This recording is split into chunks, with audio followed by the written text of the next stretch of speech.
Hello everyone, যেদিন এই ব্লগটা তুলেছিলাম সেদিন ছিল স্যাটারডে। দিল্লির ওয়েদারের অবস্থা দেখো, এখনও ঠান্ডা আছে এখানে। আমাদের সকালে উঠে ফার্স্ট কাজ হলো কাপড় কাচতে দেওয়া ওয়াশিং মেশিনে, কারণ দিল্লিতে খুবই কম রোদ ওঠে শীতকালে। দিয়ে আমি আমার গাছগুলো চেক করছিলাম কোন গাছে জল দিতে হবে। আমার সব ইনডোর গাছ ব্যালকনিতে, একটাই অর্কিডের গাছ আছে যেটা দিল্লিতে আসার পর ফুল আসে না দিল্লির ওয়েদারের জন্য। এই দেখুন 10টা সাড়ে 10টার দিকে রোদ এসেছে। আমি ব্রেকফাস্টের জন্য বানিয়েছিলাম র্যামেন। আমার হাজব্যান্ড সকালে উঠে অফিস চলে গেছে। এই চাটা দারুণ খেতে। আমি আরামসে বসে নেটফ্লিক্সে মুভি দেখছিলাম। দুপুরে আমার জন্য বানিয়েছিলাম গোলা রুটির সাথে আলুর দম, খুব দারুণ হয়েছিল খেতে।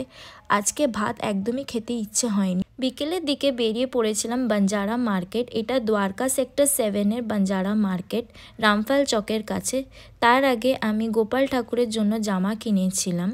আপনি এখানে সব কিছু পাবেন, ঘর সাজানো থেকে স্টার্ট করে ক্রকারি, মিরর, গাছ। আমার এখানে আসলে সব কিছু কিনতে ইচ্ছে করে, এত সুন্দর কালেকশন এদের।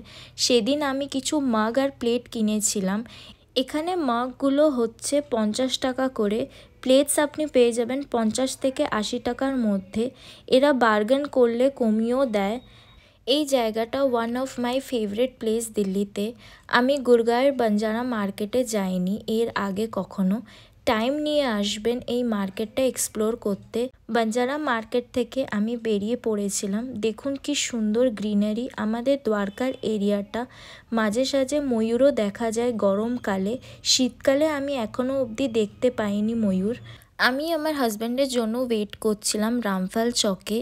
ও মাঝে সাঝে এই রাস্তা দিয়েই ফেরে। এই দোকানটা পেয়েছিলাম, এখানে গরম স্যুপ খেয়েছিলাম। এই দোকানটা বেশ ক্লিন।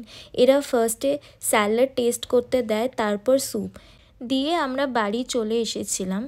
সকালে এই পার্সেলটা এসেছিল, ওটা খুলেই দেখছিলাম। এই কভারটা বেশ সুন্দর লাগছে। এই সব হচ্ছে আমার বাঞ্জারা মার্কেটের মাগের কালেকশন। চলো বাই, দেখা হবে পরে। Follow for